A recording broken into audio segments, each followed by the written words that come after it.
नमस्कार दोस्तों, स्वागत है आपका प्रयागराज स्टेशन चैनल पर।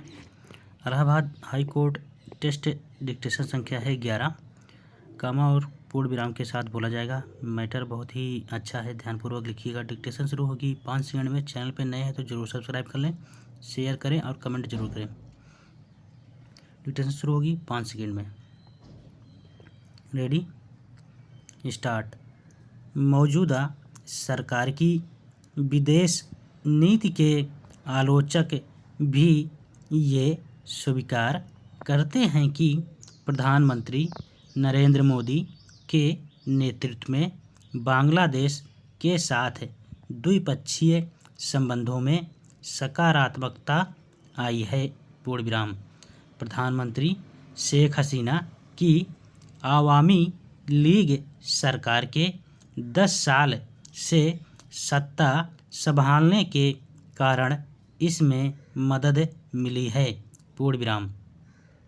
आज के हालात में, जबकि बांग्लादेश में आम चुनाव इस साल के अंत में संभावित है, तो ये सवाल उठने लाजमी हैं कि क्या जेल में बंद पूर्व प्रधानमंत्री बेगम खालिदा जिया की विपक्षी बांग्लादेश नेशनल पार्टी और भारत का एनआरसी संकट वहां के मतदाताओं के मूड पर कोई असर डाल सकते हैं। पूर्ण विराम। बेगम खालिदा जब सत्ता में थीं तो उन्हें भारत का मित्र नहीं माना जाता था। पूर्ण विराम। इससे बढ़कर बात ये कि शेख हसीना को दोनों देशों में भारत के मित्र के रूप में जाना जाता है और वह ऐसा साबित करने की कोशिश भी करती रही हैं। पूर्ण विराम।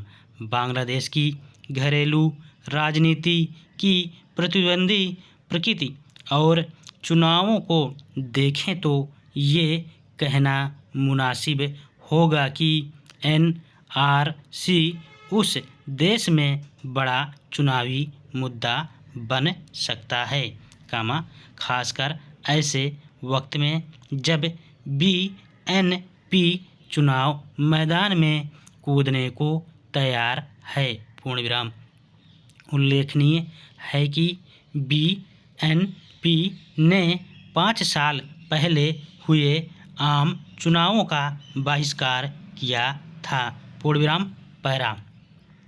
क्या इसका मतलब ये है कि भारत ने बांग्लादेश में चुनावों के ठीक पहले एनआरसी के मसौदों को जारी करने का ये समय तय करके कहीं राजनीतिक कूटनीतिक चाल तो नहीं चली है? Question mark.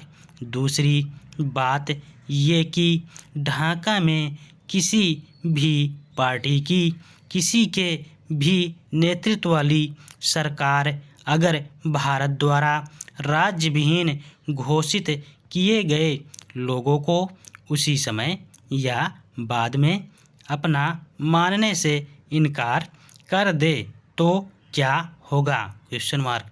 और इन लोगों का रुख तब क्या होगा? Question mark.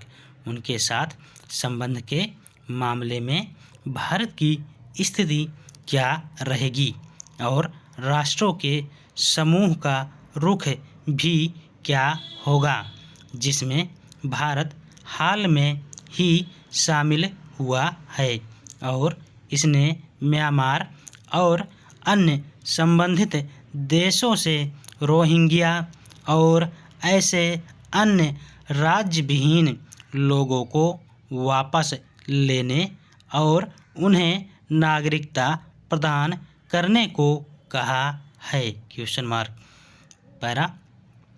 इस संदर्भ में भारत को उस स्थिति की कल्पना करने की ज़रूरत है जब एनआरसी अभियान के अंतिम चरण में बड़ी तादाद में लोगों को राज्यविहीन करार दिया जाता है, लेकिन बांग्लादेश बॉर्डर गार्ड्स और अन्य सैन्य ताकतें अपनी सरकार की पहल और आदेश पर कड़ा प्रतिरोध करने के लिए आगे आती हैं। पूर्ण विराम। अगर भारत ऐसा नहीं करता है तो अभी या बाद में ये लोग भारतीय क्षेत्र में बने रहेंगे, लेकिन राज्यविहीन शरणार्थियों के रूप में। पूर्ण विराम। धन्यवाद।